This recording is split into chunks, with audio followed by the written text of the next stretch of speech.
Merci chers internautes des Congo Millennium, et vous savoir encore très nombreux branchés dans votre suite le www.congomillennium.com. Oui, c'est bel et bien votre émission qu'une réalité qui est souvent présentée par votre humble serviteur Bello Belkam, le défenseur. Comme nous vous avons promis dès le départ, dès le début de ces grands événements de la mort ou des obsèques de notre sœur Marie Missamou, que nous allons vous diffuser pas à pas tous les éléments liés à ces obsèques.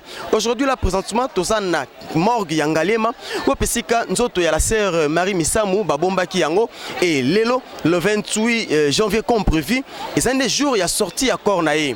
Programme Ezali, Kolongo Nabiso morgue Yangalema, toko se diriger droit, malgré Baskala Mike, et toko se diriger droit vers la place Victoire, et na place des artistes, après la place des artistes, na Victoire, tout ça là sous chemin ya Moulaï, tout kota ko bimasa, pe ko talisaye na baye à Kinshasa pe à Congo ba misana ko sanaye pour na toi atterrir bongo na kati ya stade de martyrs et sika nzoto na ye ko vanda eske ko l'élément po akunda malobi mokolona vendredi le 29 janvier.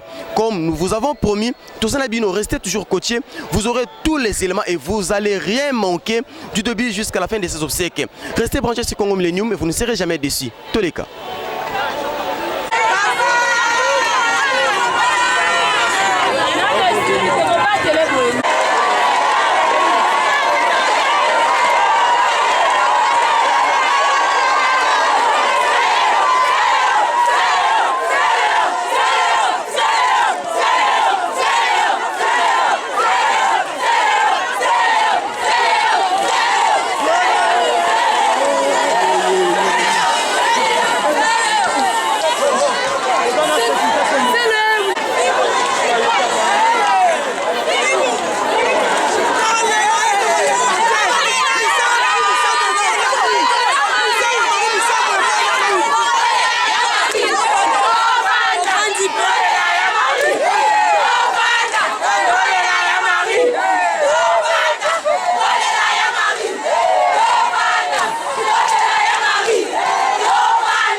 Qu'est-ce qui se passe ici?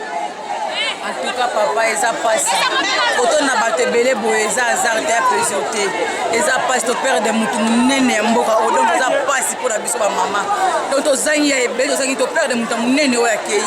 Ils ont papa, donc ils ont expliqué. Ni au Sénégal, les Congolais, ni au Sopanda, obsèque à Sœur Marie. Papa, on a au Sénégal, Kimia. Donc, les Boboto, Akunda Boboto, Nabato, Baroyepe, Baouti, Mboka, Misika, Bazonga, Boboto. Merci beaucoup Ndeko Mbote. Yo pe oyena Ngalema kolela Sœur Marie to kolakse lamba. Na yena Ngalema na kolela Sœur Marie asangisaki biso nyonso. Abandaki ko kabola te ba musicien ba danseuse. Batu nyonso asangisa biso. Nazana susi makasi pona ya Marie. Ape malakimia.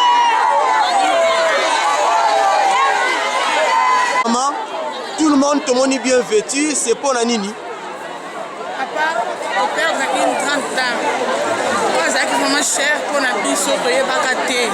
Mais le monde est comme on a vraiment importance na ye.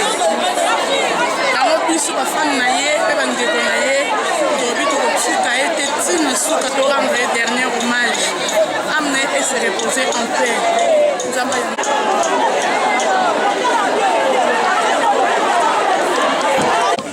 balobi masolo ngona basaper bakoti yango basaper baye kolela ya Marie eza ndenge nini si makambo fo basaper bakota ngo se magaza artiste musicien biso za ba artiste saper biso tout za ba artiste ye akabona kana mutu te ya zala kana mutu tout en plus ya bana kotonga soutenir biso zo lele toujours na tenir sapologie c'est notre grande sœur biso za bana changu ye avani na changu na quartier Masina sans fil biso za na quartier de Masina de kolela sœur na biso bokabola te eza ndenge nini na moni ba forme to moni ba mposo betami na nzoto mposo betami na nguma sœur Marie ba isa kufina bisela nguma na bisingu mo esprit o de la bien sûr que c'est mené a de la cligawa que monsieur tout o baye le parler to moni sentir papa griffe très fâché eza ndenge nini masolango tomoni bana kini babeleli balobi bamposo yebimi ya kanda to komaki ya kokanela te eza kokanela te balobi balela sœur na noir quoi yango moni ba noir eza wa te pose la sœur très fâché aux années lobby pour les autres musiques les gens ont Miss Girl les gens Miss Girl donc to tsali ke lo mo boito le la sœur